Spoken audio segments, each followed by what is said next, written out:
Crucificado, pendurado ou trespassado? Olá, bem-vindos ao canal Quem Escreveu Torto por Linhas Direitas. Em Atos dos Apóstolos, as referências à morte de Jesus oscilam entre as seguintes ideias.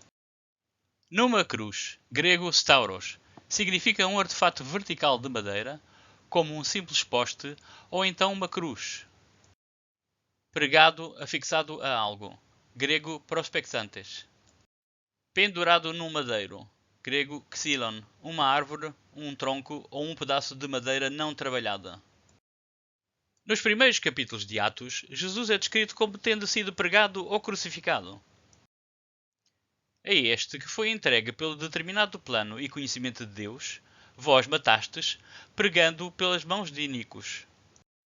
Saiba, pois, com certeza toda a casa de Israel, que é esse mesmo Jesus a quem vós crucificastes, Deus o fez Senhor e Cristo. Seja conhecido de todos vós e de todo o povo de Israel, que em nome de Jesus Cristo, o Nazareno, aquele a quem vós crucificastes, e a quem Deus ressuscitou dentre os mortos, nesse nome está este aqui restabelecido diante de vós. Mas mais à frente, ainda em Atos, a execução de Jesus é descrita como se ele tivesse sido pendurado numa árvore. O Deus de nossos pais ressuscitou a Jesus, ao qual vós matastes, suspendendo-o no madeiro. Nós somos testemunhas de tudo quanto fez, tanto na terra dos judeus como em Jerusalém, ao qual mataram, pendurando-o num madeiro. Paulo, na sua carta aos Gálatas, descreve a morte de Cristo também como tendo sido pendurado numa árvore, citando o Antigo Testamento para explicar aos seus leitores que Cristo sofreu a maldição por todos os crentes. Cristo nos resgatou da maldição da lei, fazendo-se maldição por nós, porque está escrito: Maldito todo aquele que for pendurado no madeiro. A citação de Paulo é justamente a lei que rege a execução, onde utiliza-se um madeiro para pendurar o supliciado. Neste caso, o condenado era pendurado depois de já estar morto, eventualmente por apedrejamento. Deuteronômio diz: Se um homem tiver cometido um pecado digno de morte, e for morto e o tiveres pendurado no madeiro, o seu cadáver não permanecerá toda a noite no madeiro, mas certamente o enterrarás no mesmo dia. Porquanto aquele que é pendurado numa árvore é maldito de Deus. Assim não contaminarás a tua terra, que o Senhor teu Deus te dá em herança. Na lei judaica, um condenado pendurado num madeiro era uma maldição, uma coisa abominável, que deveria ser enterrado no próprio dia para não contaminar a terra. Em Gálatas 3:13, Paulo usa a exata expressão da versão Septuaginta, de língua grega, de Deuteronômio 21:23.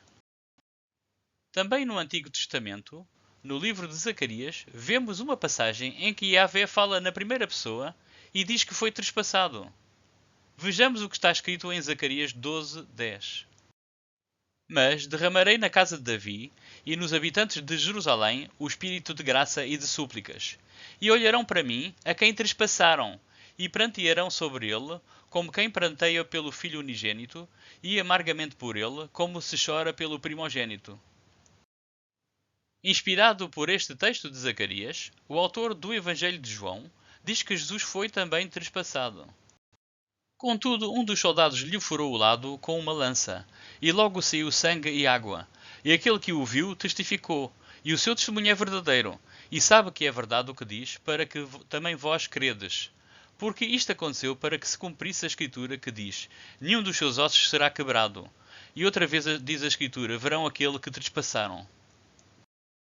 O autor de Apocalipse, ou Revelação, que se identifica como João de Patmos, também confirma que Jesus foi trespassado, citando Zacarias. A tradição diz que o livro de Apocalipse foi escrito pelo mesmo autor do Evangelho de João. Eis que vem com as nuvens, e todo o olho o verá, até os mesmos que o traspassaram, e todas as tribos da terra se lamentarão sobre ele. Sim, amém. Em Apocalipse, somente num único versículo, este autor refere que Jesus foi também crucificado. E jazerão os seus corpos mortos na praça da grande cidade, que espiritualmente se chama Sodoma e Egito, onde o Nosso Senhor também foi crucificado. Mas aqui Jesus é descrito como tendo sido crucificado num local alegórico, na praça da grande cidade que espiritualmente se chama Sodoma e Egito. Voltando ao apóstolo Paulo.